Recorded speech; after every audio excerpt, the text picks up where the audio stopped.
Hi,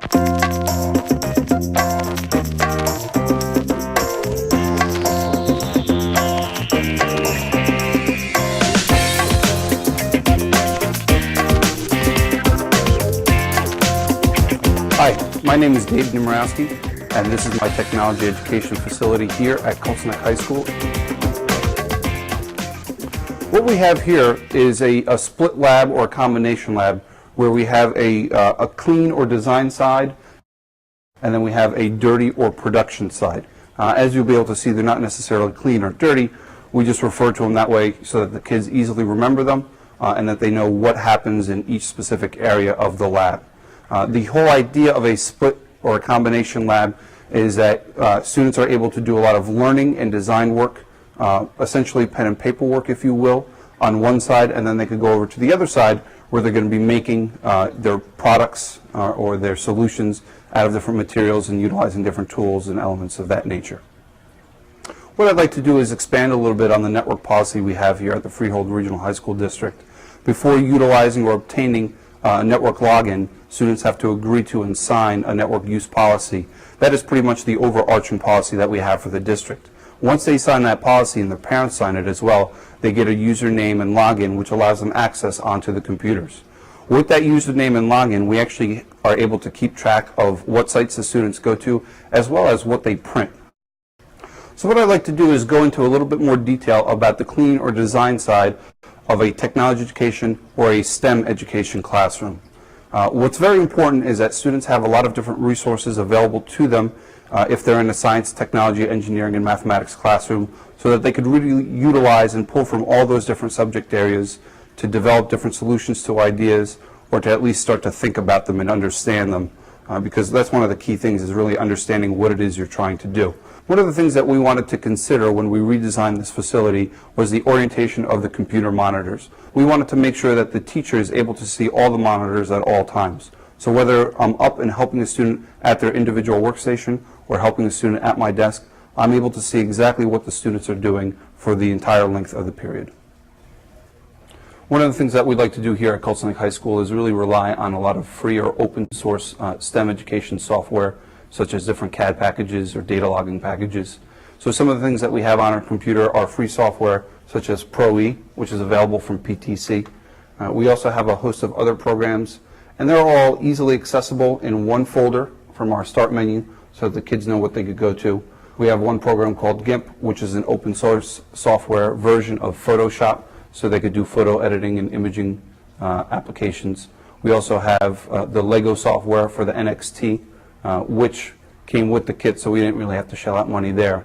And if you don't want to use a software package like Pro Engineer, there are also other easier applications that could be used in the elementary or even middle school with Google SketchUp, or possibly PTC's Pro Desktop, which is kind of the predecessor to the use of Pro Engineer in the classroom.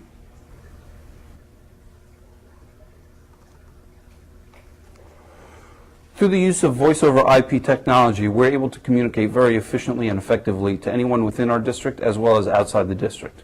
I could conference call with a parent.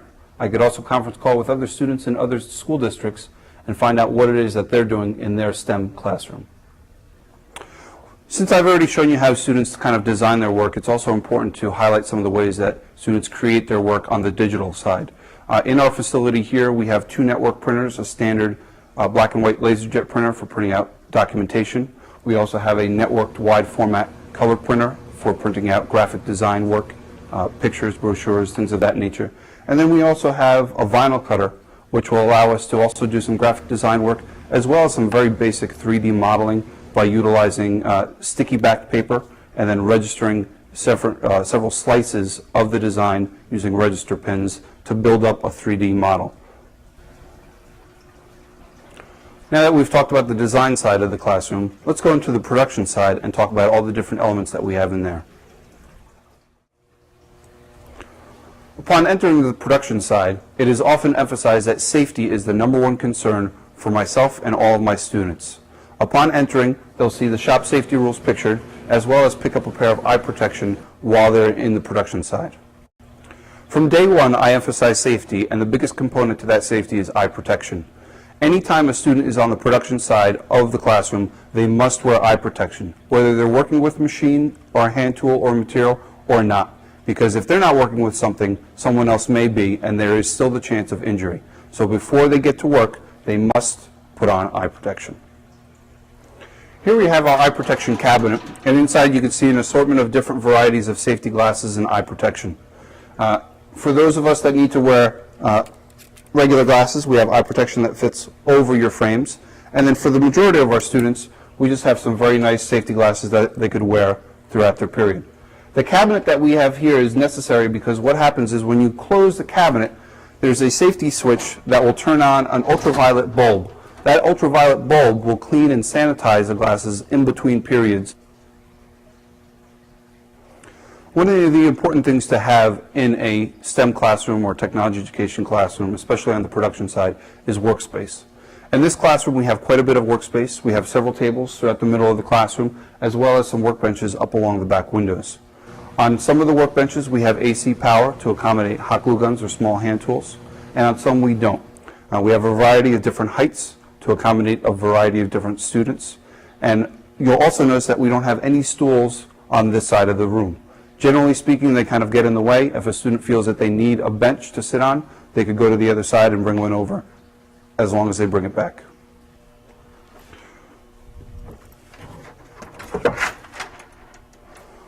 Over in this area of the classroom, we have our hand tool cabinet.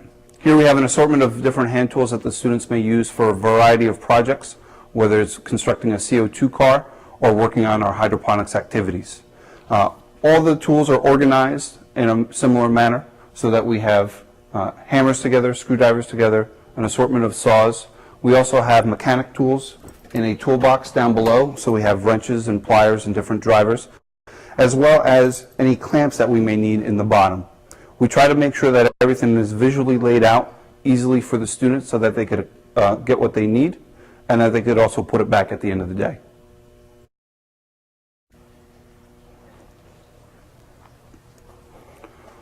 What I'd like to do now is talk a little bit about some of the power tools that you might find in a STEM or technology education classroom. The first piece of equipment that I'd like to talk about is a drill press. Now, a drill press is probably one of the most commonly found pieces of equipment in a STEM classroom. Before first using a drill or any piece of equipment in a STEM classroom, students should be taught how to properly and safely use the equipment. They will generally watch a demonstration, take a quiz, and then have to do a live demonstration for the instructor before they're certified to use the piece of equipment on their own. During that demonstration, they'll learn how to set up, how to choose the proper bit or attachment, and then how to operate the equipment so that there is virtually no risk of them getting hurt. The next piece of equipment I'd like to talk about is the bandsaw. The bandsaw is used for cutting out various shapes from materials such as plastic or wood, as well as ripping of material to size. And one of the things that we highlight with all the machines is safety as the students are using it. So after taking their safety quiz and demonstrating that they know how to safely operate the machine, we make sure that we constantly remind them of different safety issues. So we have safety signs up on the walls near the machines, as well as on the machine itself, reminding them that they should always wear eye protection and how to operate the machine. Closely related to the bandsaw, we also have a jigsaw or a scroll saw in the classroom. Now, this allows students to cut out more intricate details in different materials such as plastic or woods. And one of the things that you have to consider about any time that you're processing a material, especially wood, is the dust that is produced from the operation. So in order to cut down on the dust, we have several different things that we do here in the classroom. We have a dust collection system that allows us to hook up several different machines to some ductwork, and then all that waste material is collected in a container. And we also have an air filtration system that allows us to constantly purify the air and make sure that any smaller particles are pulled out of the air. The final piece of equipment I'd like to talk about is any kind of powered sanding devices that you may have in a classroom. Here we have a rotating drum sander. So not only does the drum spin, but it also moves up and down. And then to our right here, we have a combination belt and disc sander. With these two pieces of equipment, your students are able to pretty much sand whatever it is that they need to, whether it's an inside curve, an outside curve, or a flat piece of material.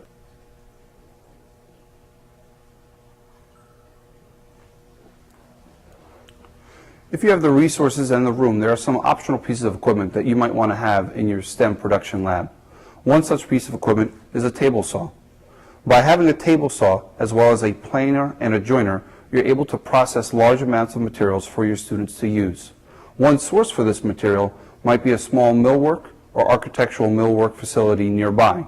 They often have short pieces of scrap wood that they dispose of. This can easily be processed for suitable material for your students to use when you have this optional equipment. One other important factor that you want to consider in any STEM production facility is storage. Not only storage for your supplies, but also storage for student work. Here we have an example of some storage that you might use for student work. We have a workbench, and underneath the workbench, we have a cabinet that could be utilized for a whole course or a particular section or project. This allows us to have different periods of students have different areas for their storage.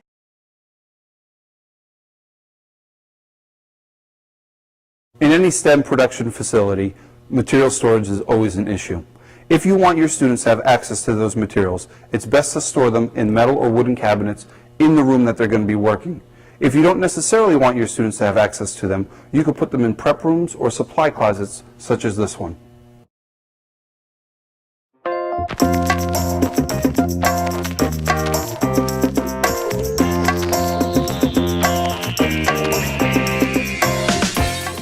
A couple of other safety considerations that you will want to consider when designing your STEM production facility is emergency power shutoff. In the case of an emergency, it is always important to be able to turn off all the power equipment at once. That could be accommodated by small red panic switches located in key locations throughout the room. Another consideration is the floor. If you have a facility that has a linoleum floor, it will become very slippery as sawdust and other particles from material processing gather on the floor.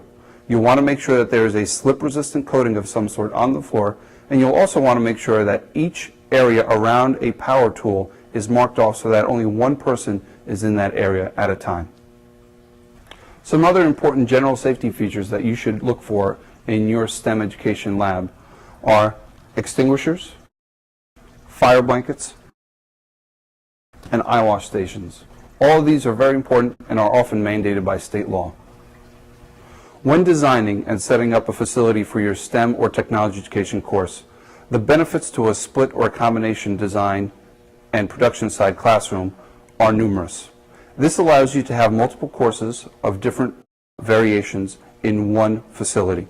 You could have a CAD course on one side, and you could have a material production course on the other, or you could have an innovation and invention course where students design on one side and produce on another.